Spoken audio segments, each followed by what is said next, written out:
साखर कारखानदार. साखर कारखानदारी कुणाच्या ताब्यात? तर बारामतीच्या वळूबाईलाच्या ताब्यात. मी तर शरद पवारला अल्लीबाबा म्हणतो. त्याच्या एवढा महापापी या हिंदुस्थानात नाही, जगाच्या पाठीवर दुसरा माणूस असू शकत नाही. अनेक लोक म्हणतात तुम्ही पवारांना असं का म्हणता? मानावं लागेल त्या माणसाला. वर त्याला आकाश खाता येत नाही म्हणून शिल्लक ठेवलंय. नाही, त्यानं आकाशात सुद्धा त्यानं राज्य केलं असतं. खऱ्या अर्थानं या महाराष्ट्रामध्ये तुम्ही लक्षात घ्या, जे काय आता चाललेलं आहे, देवेंद्र फडणवीस नावाचा एक अभ्यासू, वसंतदादा पाटलांच्या नंतर यशवंतराव चव्हाणांच्या नंतर दूरदृष्टी नेतृत्व कोण असेल तर त्याचं नाव आहे देवेंद्र फडणवीस. आणि आज या महाराष्ट्रामध्ये जो गोंधळ चाललेला आहे, तो एकमेव गोंधळ देवेंद्र फडणवीसला संपवायसाठी चाललेला आहे. तो का चालला? शरद पवारला माहित आहे. शरद पवारांनी या राज्यातली डावी चळवळ संपवली, कम्युनिस्ट संपवला, शेका पक्ष संपवला, जनता दल संपवला, वेगवेगळ्या संघटना संपवल्या. या पवारांनी या महाराष्ट्रातला काँग्रेस पक्ष संपवला. पण या महाराष्ट्राच्या मातीमध्ये एकच माणूस पवारांना संपवता येत नाही, त्याचं नाव आहे देवेंद्र फडणवीस. तोच माणूस पवाराला संपवता येत नाही, म्हणून पवार आग लावत या महाराष्ट्रामध्ये सुटलेले आहेत. पण मला खात्री आहे येणाऱ्या निवडणुकीमध्ये गावगाड्यातला शेतकरी, शेतमजूर, बारा बुलतेदार पवारांच्या विचाराची राख रांगोळी केल्याशिवाय राहणार नाही, याची मला खात्री आहे.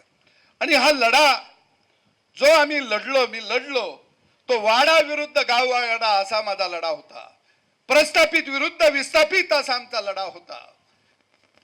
घाम गाळणाऱ्या शेतकऱ्याला न्याय मिळाला पाहिजे, त्याच्या घामाच्या दामाचा लढा आम्ही लढलो. आणि ज्यावेळी मी माझ्या आईच्या जवळ गेलो, पोलिसांनी मला नेलं, त्यावेळी माझी आई उठून उभा राहिली, मला मिठी मारली, हाताला धरलं आणि खाली बसवलं.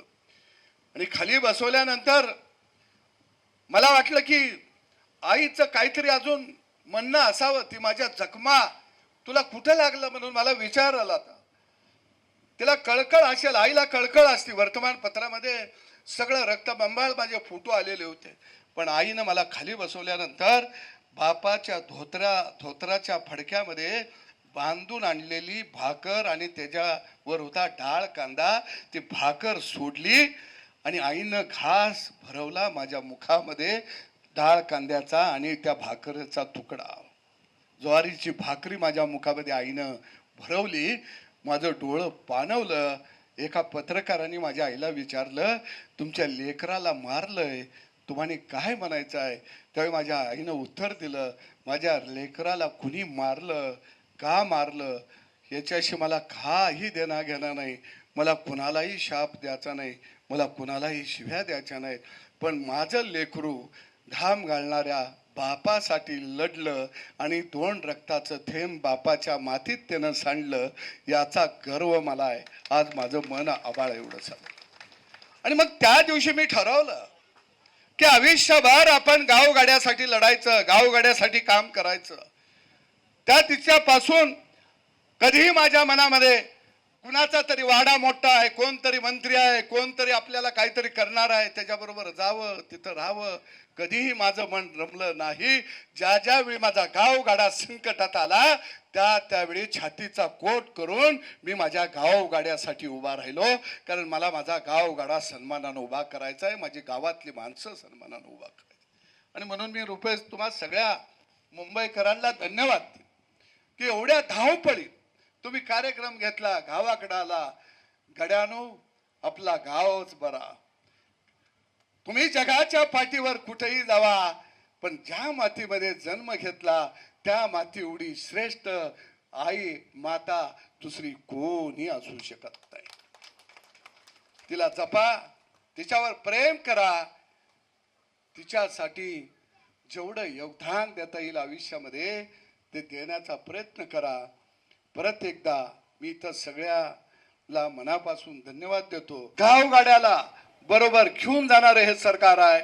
मी रात्री उद्धव साहेबांचं भाषण बऱ्यापैकी मी ऐकलं, पण मी महाराष्ट्रासाठी काय, महाराष्ट्रातल्या जनतेसाठी काय करणार आहे हे कुठेही मला त्यांच्या भाषणात दिसलं नाही. पण मला अभिमान आहे, माझं सरकार गावगाड्यामध्ये एखादा पेशंट आजारी असेल तर त्याला 10,000 रुपये पासून 10 लाखापर्यंत मदत करतं. कारण खऱ्या अर्थानं ज्याच्या घरात आजारी माणूस असतं त्यालाच कळतं की काय परिस्थिती आपल्यावरती ओढावलेली आहे. गोरगरिबांच्या घरामध्ये आज धान्य फुकट आहेत, शौचालय बांधून दिली जाते, उद्योगधंद्याला चालना दिली जाते. आणि म्हणून निश्चितपणाने इथं जमलेल्या मायमाऊलींना मी सांगेन की यावेळची निवडणूक नाही, यावेळी या महाराष्ट्राच्या भूमीवरती खऱ्या अर्थानं कौरव आणि पांडवाचा युद्ध उभा राहणार आहे. एका बाजूला एकनाथ शिंदेच्या नेतृत्वाखाली पांडवांची फौज या निवडणुकीमध्ये उभा राहणार आहे आणि दुसऱ्या बाजूला शरद पवार नावाच्या रावणाच्या नेतृत्वाखाली या महाराष्ट्राच्या भूमीवरती कौरवांची फौज उभा राहणार आहे. आणि म्हणून आपल्याला ठरवायचं आहे, गावगाडा वाचवायचा आहे, गावगाड्यातली माणसं वाचवायची आहेत. ही जर वाचवायची असतील तर या लुटारूंला या निवडणुकीमध्ये महाविकास आघाडीच्या आपल्याला काढावंच लागेल. ते सुद्धा काम आपल्याला करावं लागेल. हे मी काळजीनं जाता जाता का सांगत आहे. एका बाजूला तुम्ही उद्धव साहेबांच्या व्यासपीठावरची भाषणं बघितली. अरे 1500 रुपये तुम्ही काय लाच दिली काय? अरे नका खिल्ली ओढू. अरे गावगाड्यामध्ये आम्हाला 1500 रुपये सुद्धा फार मोठी रक्कम आहे. अरे लहानसहान लेकरू आजारी असलं तर आम्ही त्याला 100-200 रुपये खर्च करू शकतो. आमच्या लेकराला पाटी पिशवी पुस्तकं आम्ही आणू शकतो. आमच्या लेकराला पायात घालायला चप्पल नसेल तर 100-200 रुपयाचा आम्ही आणू शकतो. अरे 1500 रुपये आमच्या दृष्टीनं आभाळ एवढं आहे. तुमच्या दृष्टीनं त्याला किंमत कवडी मोलाची असेल, पण माझ्या मायमाऊलीच्या दृष्टीनं त्या 1500 रुपयाला किंमत लाख मोलाची आहे. आणि म्हणून खऱ्या अर्थानं यावेळी ही निवडणूक आपण युद्ध समजून या निवडणुकीला आपल्याला सामोरं जायचं आहे. अगदी उद्धव साहेब म्हणले भारतीय जनता पक्षानं अमुक यानं विश्वासघात केला. मी तर म्हणेन की उद्धव साहेब विश्वासघाताचं बीज रोपण आपल्या रक्तामध्ये थेंबामध्ये भिनलेला आहे. अरे महायुती करून 2019ला या राज्यामध्ये कुणी निवडणुका लढवल्या? अरे आम्ही घटक पक्ष म्हणून तुमच्या बरोबर होतो. त्यावेळेची तुमची भाषणं काढा, त्यावेळी तुम्ही काय बोलत होता. आणि निवडणूक झाल्यानंतर सत्तेच्या लालसेपोटी तुम्ही खऱ्या अर्थानं तत्वाला तिलांजली दिली आणि ज्यांनी वसंतदादांच्या पाठीत खंजीर बसला त्या शरद पवारांना बरोबर घेऊन तुम्ही देवेंद्र फडणवीसांच्या पाठीत खंजीर खुपसला. अरे हा इतिहास आहे, हा महाराष्ट्र जाणतो, हा महाराष्ट्र पागल नाही. आणि म्हणून ही टोळी आहे, या टोळीचा बंदोबस्त सुद्धा या निवडणुकीमध्ये आपण करूया. भैया युतीच्या उमेदवारासाठी तुम्ही मला हाक मारा, मी प्रचारला येईन. कारण मला काही ह्या अंतर फार आहे असा भाग नाही.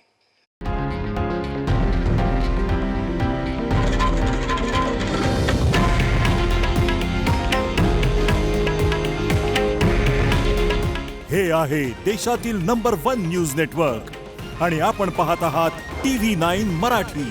काळजी तुमची, हित महाराष्ट्राचं.